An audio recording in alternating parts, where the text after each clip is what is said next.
You know, you'd think with all our telescopes and supercomputers, we'd have the universe pretty much figured out by now. But the truth is, it's kind of the opposite. The more we learn, the more we realize just how much we don't know. The cosmos, it's still the ultimate puzzle. I mean, our most powerful instruments have shown us things that are just beyond our wildest dreams. But they've also uncovered these massive question marks. Things that just don't fit, that challenge our most basic ideas about how reality even works. So how about we take a little trip? Let's go on a journey to some of the most bizarre, most baffling places and phenomena in the entire universe. We're going to go from a potential second Earth all the way to the very end of time itself. So yeah, buckle up. Okay, our first stop is, cosmically speaking, right next door, just 16 light-years away. It's an exoplanet called Gliese 832c, and it made huge headlines as a potential twin to our own world. But as you're about to see, similar doesn't always mean what you think it means. Check out this number, 0.81. That's its score on the Earth Similarity Index, or ESI. Think of it like this. A perfect 1.0 would be an exact twin of Earth. So getting a 0.81 is, wow, that's incredibly high. It's one of the most Earth-like planets we've ever found. But that number, it hides a very, very alien reality. Yeah, see? The differences are huge. Gliese 832c is a super-Earth. It's over 5 times more massive than our planet. And get this, it zips around its little red dwarf star in just 35 days. It's also probably tidally locked, which means one side is always facing the star, getting totally scorched, while the other side is permanently frozen solid. So what would life even look like here? Well, it would be all about adapting to extremes. Any creatures would need incredibly dense, strong skeletons just to handle that crushing gravity.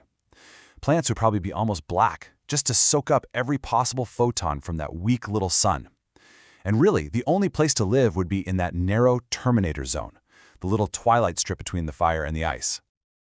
All right, leaving behind the possibility of alien life, our tour is now taking us to some of the most violent and powerful engines in the entire universe. We're talking about objects that literally warp space and time itself. Everybody meet SS433. This thing is a microquasar. You can think of it as a pocket-sized version of the colossal quasars you find at the center of galaxies. What you're seeing is a black hole that's actively eating its neighbor star. As that star's gas gets pulled in, it spirals around the black hole in a disk that gets so incredibly hot it glows in X-rays, right before it gets blasted out into space. And when I say blasted out, the jets of plasma shooting from SS433 are moving at an absolutely staggering speed, 26% the speed of light. That's about 79,000 kilometers per second. This one little system is a natural particle accelerator on a scale that is just impossible for us to imagine. You know, our understanding of these monsters has come such a long way. For almost 200 years, they were just a weird idea in a math equation, a dark star so heavy that not even light could get away. But now we can actually see their shadows against the universe, and we can even hear the ripples in space-time when they have these cataclysmic collisions. Just take this merger, GW 190521. You had 2 massive black holes, one 85 times the mass of our sun, the other 66 times, and they spiraled into each other. But hang on, do the math. 85 plus 66 is 151, right? The final black hole was only 142 solar masses. So where'd the other 9 suns go?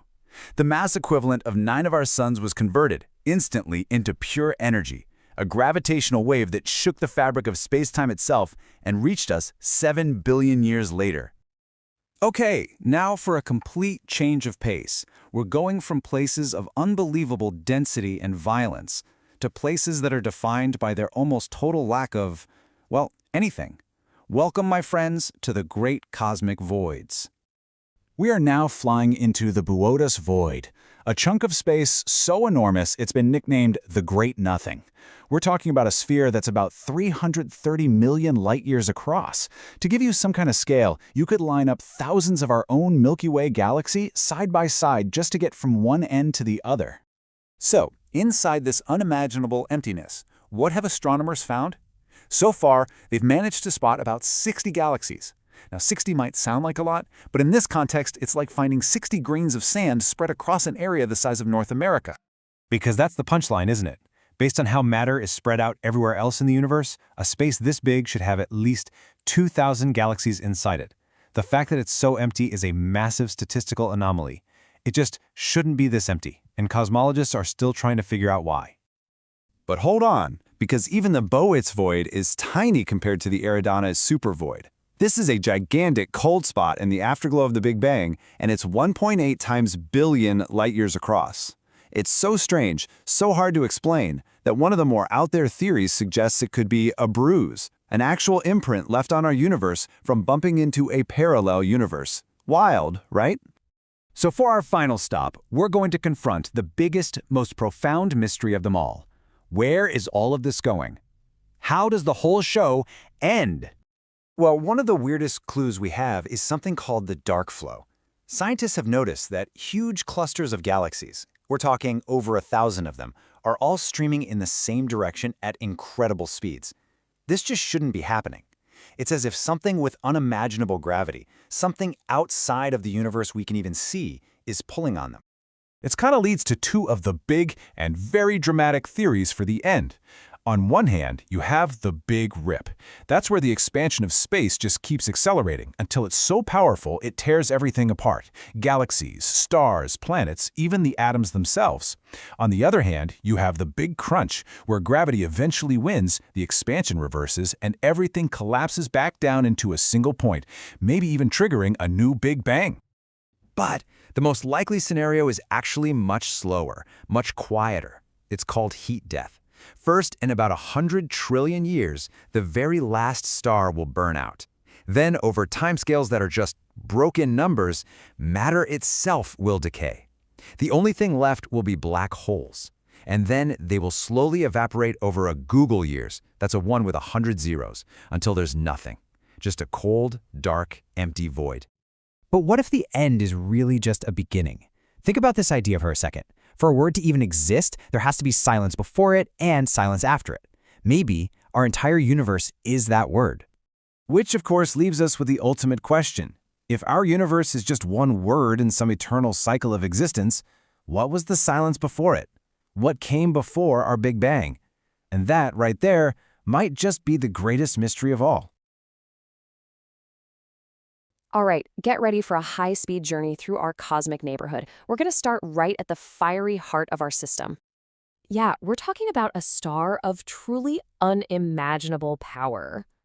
From there, we'll zip past worlds with crushing, just unbelievable pressure. And finally, we'll get to the really juicy part, moons with hidden oceans, where, we might just find the biggest surprise of all. So let's dive in. Okay, so our tour kicks off right at the center, with the star that holds this whole show together, our sun. And it's really hard to overstate its dominance. I mean, get this. It contains nearly 99.9% of the entire solar system's mass. Everything else? We're basically just cosmic leftovers. So from the sun, we're heading inwards to the inner worlds of extremes. Think scorched plains and skies just choked with toxins. These are the rocky planets, and let me tell you, they are not friendly places. First up, we've got Mercury. It's the smallest planet in the solar system, but it's a real cosmic oddity. Why? Well, it's got this massive iron core that makes up a staggering 57% of its entire volume. That makes it incredibly dense for its tiny size. The running theory is that some giant impact, way back in its past, might have just stripped away a whole lot of its lighter, rocky crust. And Mercury has a true split personality, no joke. With basically no atmosphere to move heat around, the side facing the sun scorches at 427 degrees Celsius. That's hot enough to melt lead. But then, in the permanent shadows of its craters, the temperature just plummets to a frigid minus 193 degrees. We're talking cold enough for water ice to stay frozen forever. It's a world of fire and ice, literally existing side by side. All right, keeping with this theme of extremes, we're now arriving at Venus. People often call it Earth's toxic twin. And yeah, it's similar in size, but a runaway greenhouse effect has turned it into an absolute nightmare.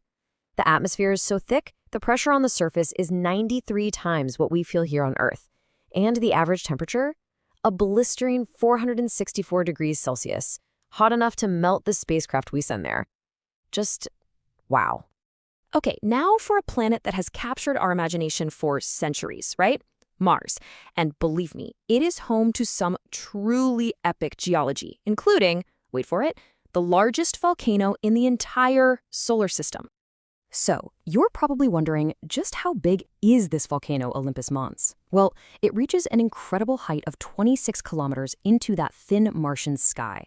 But to really, truly grasp that scale, we've got to compare it to something a little closer to home.